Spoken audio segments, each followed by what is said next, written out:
Oh, thanks very much, everyone.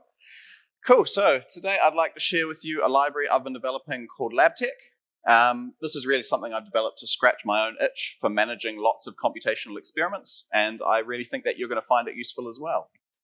So what is Labtech? At a high level, Labtech is a friendly Python library for efficiently running and managing computational experiments. Breaking that down, who is Labtech for?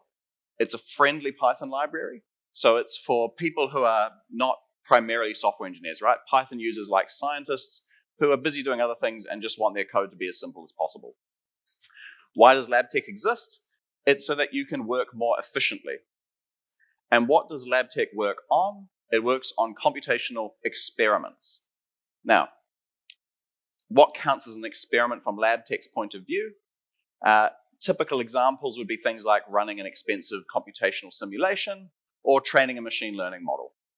But really, any task that you need to run with lots of different configurations and typically made up of lots of different steps, but not necessarily, that is an experiment as far as Labtech is concerned. So for example, even a web scraper that you need to run across lots of different web pages, for all intents and purposes, that could be an experiment to Labtech. But the essence of the kinds of experiments that Labtech can help you with most are experiments where you need interactivity involved in the process. This is because either you don't know whether the ideas you're trying out are going to work or not, so you need to keep a close eye on them while they're running, or maybe you're going to need to look at the results you get from one set of experiments and change direction based on what you find out, modify your experiment configurations or come up with new ideas. And the key thing is that you're going to want to move fast. You want to reduce the time between asking a question and getting an answer from your code. Because while some of the experiment ideas you have might only take you a few minutes to test, others might take a lot more time. Long enough that you risk losing your train of thought while you're working on your experimentation. And particularly that kind of sweet spot of 5 minutes to 1 hour, that really annoys me, because that's just enough time that it's not worthwhile context switching to something else. So I really just have to kind of sit there and wait for the experiment to finish so I can keep working on the one thing. But then also there are going to be tasks that are going to take, up to a day or even more to work on, and in which case you just have to kind of stop what you're doing and leave what you're working on to be able to continue. Labtech's job is to make it faster for you to test more of your ideas, making more of your experiment changes and iterations fit into that green space or at least orange space and let you iterate faster. Labtech does this by both reducing unnecessary computation in your experiments and helping you manage your experiments better. With Labtech, you're able to stay in a flow state longer and be more productive. So over the rest of this talk, we're going to look at applying Labtech to speed up some example machine learning experiments to provide a use case for kind of demonstrating Labtech's capabilities and how the code looks. Then I'm going to cover off some more helpful features that give you fast experiments with Labtech. And then finally, we're going to look at how Labtech compares to similar tools out there in the Python ecosystem. So let's look at how Labtech can speed up some machine learning experiments, first of all. So here's some experiment code that we've set up, and this is without Labtech at this point. Now, the details of exactly what's going on in this code aren't that important, but at a high level, each run of this experiment function is going to load a data set of text from an online forum, or text kind of at one point scraped from an online forum. It's then going to prepare a numerical representation of that text, known as bag of words, and this just gets the text into a format that's ready for doing some machine learning. Then we're going to train a classifier that can assign a topic label to a forum message. And a key part of this step in the process is that we have this leaf max parameter that's being also passed in as a function or as an argument to our run experiment function.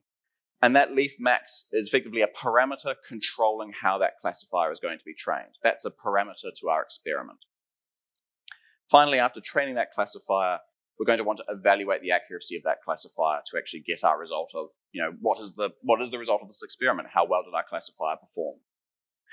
But the key point to understand about our experiment here is that each experiment, when we run it, is going to take a while to run. This is not like a 1 or 2 second thing.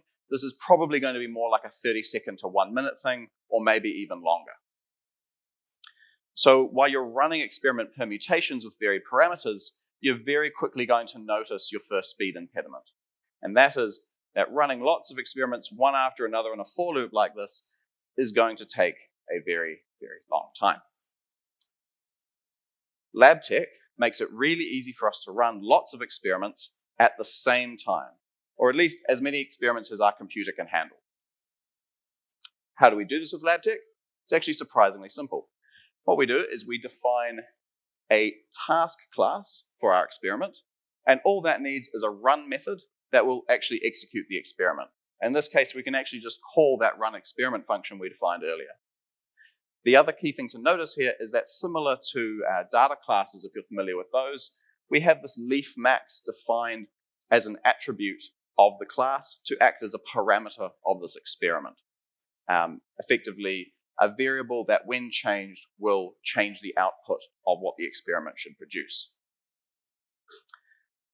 Once we've defined our task class for our experiment, we can create instances of it for each permutation of the experiment that we want to run. In this case, each different value of the leaf max parameter.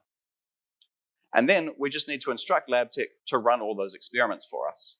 And here we set max workers equals 3 to tell Labtech that's allowed to run up to 3 of these tasks at the same time. And that's going to be perfect if you're on, say, a typical 4-core machine, because you have 3 cores running your experiments and 1 core for you to do something else like play solitaire.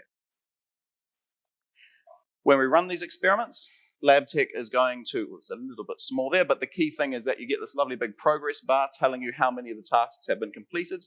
And you also get an output that's a bit like the top output from the Linux command line. It's going to tell you what tasks are currently running, how much CPU and RAM each of those tasks are using, how long those tasks have been running for. This really helps you get a picture of, are any tasks running longer than you would expect them to be running, and maybe you need to kill them and fix them and start them again. Again, that interactivity, you don't know what your experiments are going to do until you run them. And also you can have the option of having tasks either print out output or log messages, which will be displayed in this interactive output at the same time. And you can see this here running in a Jupyter notebook, but also there is an equivalent command line interface here that will give you progress bars at the command line.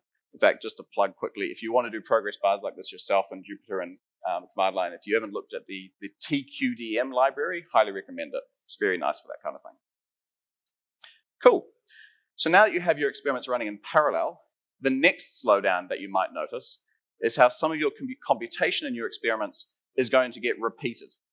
For example, here we can see the load and prepare steps are effectively identical between our experiments before the parameter variations really start impacting the training and subsequent evaluation.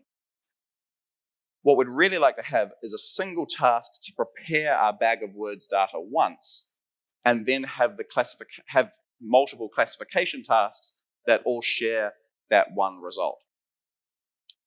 Here's how we do that with Labtech. We define 2 task types now, one for our bag of words task and one for our classification task. And we make that first task a dependency of the second task by simply declaring it as a parameter. And then we can access the result of the first task while the second task is running during its run method. We declare our experiment permutations just as before, but this time we create a bag of words task and pass it through as a parameter to the classification task.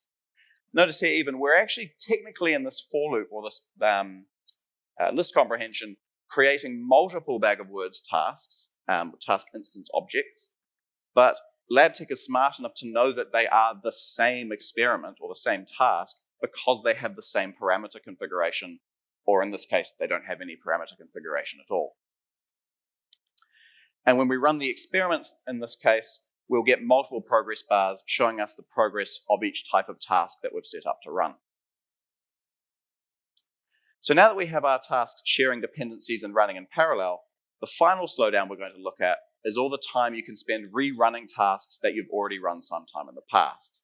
And this can happen for various reasons. You might forget to save the results from an experiment you ran previously. Even if you save the result, you might have forgotten to record the parameters you use in that experiment. So at that point, the result is effectively meaningless to you. And finally, sometimes you want to change a later step in an experiment, but then you have to rerun the whole experiment because you didn't end up saving the intermediate steps in the earlier steps that before the later steps you actually want to change. Labtech solves this problem by always saving the results of tasks along with the parameters that were used. So when we construct a bunch of tasks and run them, Labtech will load the results for any tasks it's previously run from its cache, and it will only execute the new tasks that haven't been run before. For example here, we now have a new embeddings task to provide an alternative representation of our text data for machine learning. And notice how in the kind of animation here, the embeddings task can run at the same time as any other classification task that depends on the bag of words task. It will run as many tasks in parallel concurrently as it can by the dependency tree that you've set up. What does this look like in Labtech? It's actually really simple. All you have to do is tell Labtech what directory you wanted to store all of its results in. That's where it's going to cache everything to be loaded later. We can even ask Labtech to fully reconstruct any task objects for any results that have been previously cached. And then we just have to load their results by asking Labtech to run those tasks again. And it's not actually going to run the tasks, it's just going to load all the results from the cache. Finally, we can even ask Labtech to uncache specific results when we need to. For example, if we've changed the code that an experiment task is going to run, or if we just want to save some disk space. So here's a diagram of the task types that we've set up so far. We have that bag of words task and embeddings task being dependent or being the dependencies of a classification task. But we could continue modifying our experiments as they grow in complexity. We could make the type of classifier itself a task dependency of our classification task. And we could move our classifier evaluation into a separate task at the end, which allows us to cache the classifier outputs themselves and then later choose to run any kind of evaluation that we want. For example, we might choose to run an F1 score evaluation instead of an accuracy evaluation, or whatever makes sense for the kind of experiments we're doing. We can choose later as we evolve our experiments. By the way, if you like these kind of diagrams, we can see how your tasks flow into each other. Labtech can just generate a diagram like that for you using the mermaid syntax with a simple function that you just run on any task list that you have. And even as our experiment permutations grow, Labtech is going to keep the configuration really easy to manage. See here how we define a list of tasks that prepare our data set in different ways. And then we have another list with multiple types of classifiers that are each being defined with different parameters. We've got random forest classifiers with different leaf max and tree count parameters. And we have some naive Bayes classifiers that are being configured with different alpha parameters. And then finally, we define each experiment as an evaluation task that is run for a given classification task, where that classification task was performed for a given data set and a given classifier. Note here we've done 30 lines of code, and from that we've generated hundreds of experiment permutations, or hundreds of tasks. Now, to finish running those hundreds of experiments before Christmas, you might think that you need to pay for a really big cluster of machines. However, you can get surprisingly far these days by just buying or renting a really big virtual machine in the cloud. For example, looking at Azure, it's about kind of just a few cents per hour to get a machine with 96 cores, allowing you to run up to 96 tasks at the same time. AWS found an option where you could get a machine with 192 cores. Or going to Google, there's even an option we could theoretically get up to 360 cores on a single machine to run 364 tasks at the same time. And this is all for dollars an hour, US dollars or less. Don't quote me on these prices. I picked these out at a certain point in time, and they'll likely change over time, and there's probably hidden costs I haven't accounted for here. But the key point is we're talking, rent a machine for a few hours, pay a few dollars, rather than go and invest hundreds of dollars in some kind of really sophisticated setup, or having to even manage a giant cluster of lots of machines. You just buy one big machine and treat it as one Python interpreter that you deal with. And also the caveat here, I'm talking about spot instance pricing, where spot instances are in the cloud are machines that you can rent, but then the cloud provider has the right to just completely shut down immediately your machine if they run out of resources to provide you with. But that is not a big problem when you're using Labtech, because Labtech is going to be constantly caching all of the intermediate results. So if that ever happens, if the machine ever gets shut down, you just restart the machine and set Labtech going again, and it's going to pick up right where it left off with whatever tasks it hasn't finished running. In fact, I have been doing this quite recently, just letting a machine run until it gets auto shut down at the end of the day, and then just restart it up the next day. My colleague and I have been doing that with some experiments quite recently. So what that means is that Labtech is particularly well suited to using these really cheap spot instances to do all your computation. I've also packed Labtech with a bunch of other conveniences that I found myself wanting while running experiments. It's always going to save how long it took to run a task. It can continue running other tasks that aren't dependent on a failed task in the case of various failures throughout your task. That's particularly useful if you're going to run a bunch of experiments overnight and you don't want it to crash 5 minutes after you went to bed and then wake up in the morning and realize nothing happened. And it can also conserve RAM usage, at least on Linux for now, by sharing memory across tasks. Now finally, Labtech is designed for you to be able to customize how it works. You can define a custom storage backend to send cached results wherever you want if you don't want to just save them to the disk.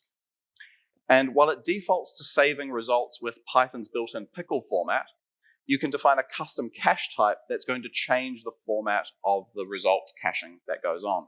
For example, you might want to save tabular results as CSV files or some other kind of tabular file so that they might be more efficiently stored or so that you can more easily analyze those results with other programs. Cool, so we've seen a lot of what Labtech can do, but how does this compare to the other tools out there that you might want to use in the Python ecosystem? Well, there are two main kinds of tools that could help you run experiments that I've found. One being the tools that handle concurrency, and the other being the tools that handle tracking your experiments. So Python has lots of tools for managing concurrency. On your local machine, concurrent futures in the Python standard library makes it really easy to run a function many times across multiple processes. And similarly, Ray and Dask can let you run a function across many machines. And some data processing libraries even have built-in support for distributing parts of a task across many processes or many machines. These last ones in particular actually would play quite nicely in conjunction either with the tools above or with Labtech, so that you could say run parts of a task concurrently, but then use Labtech to run the tasks themselves concurrently at the same time. So you can have multiple levels of concurrency going on, depending on what your needs are. There are also many tools for tracking and visualizing experiments, but I found that these tend to be focused on capturing the results of the experiments you ran, rather than they are about preparing the experiments that you're planning to run. But that said, Labtech can play quite nicely with these tracking tools, and it even has built-in support for logging your experiment parameters and metrics out to MLflow. And that comes out of the box with Labtech.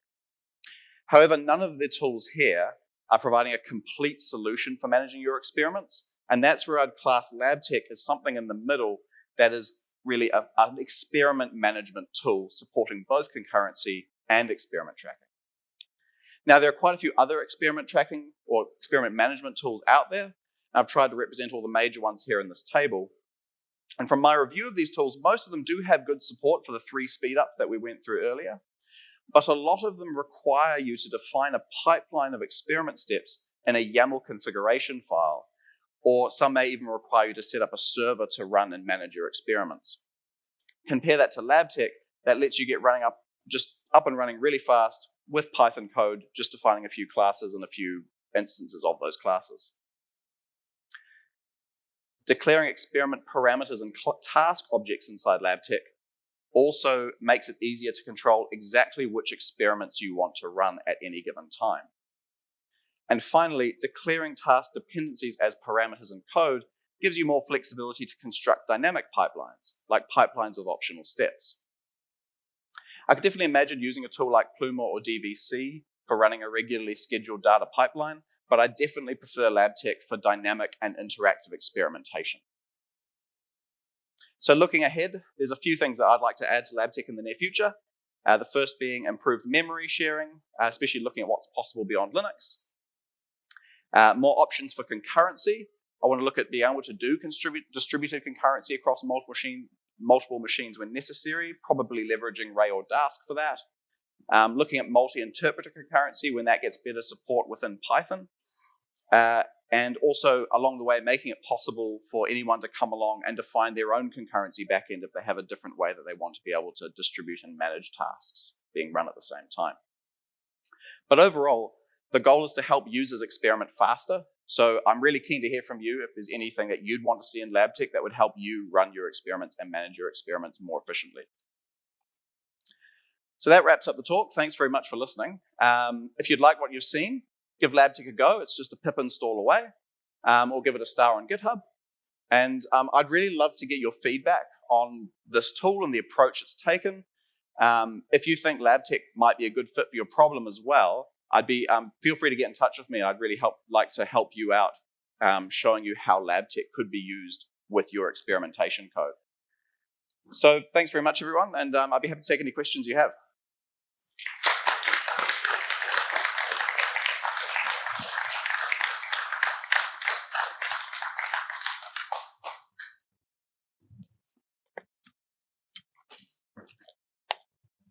Thanks for sharing. This is fantastic code, just what we need.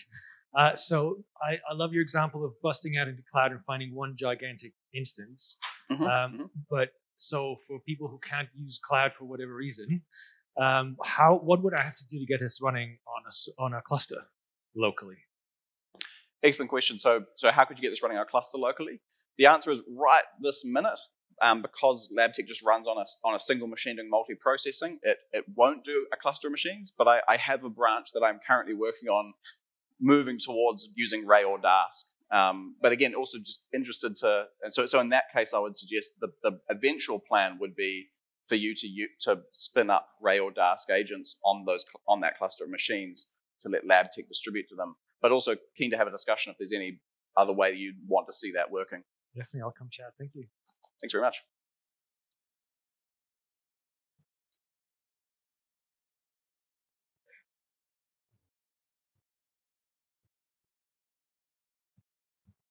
Thank you very much. What happens if you are changing your code? So you haven't changed your parameters, but you've changed your algorithm. Does that invalidate the cache or not? Another excellent question. As of today, it will not invalidate the cache. But I have an open issue and a plan of how to implement an approach that someone's pointed to me to in another library called Dagster, where effectively you can assign a version tag to your task. And when you kind of define the task, you say this is version 4 or version this date of the task. And when you go and make a meaningful change to the code in your task, it will know to uncache it. I've thought about whether it be possible to automatically detect whether the task's changed or not, but the challenge with that is if you have trivial code changes that aren't actually affecting the results of the task, or if you have changes in the underlying library, it's better to still leave it in your hands to decide, has this task changed enough to warrant uncaching? But yeah, there's on the way, I have a plan to make that work as well. Thanks very much.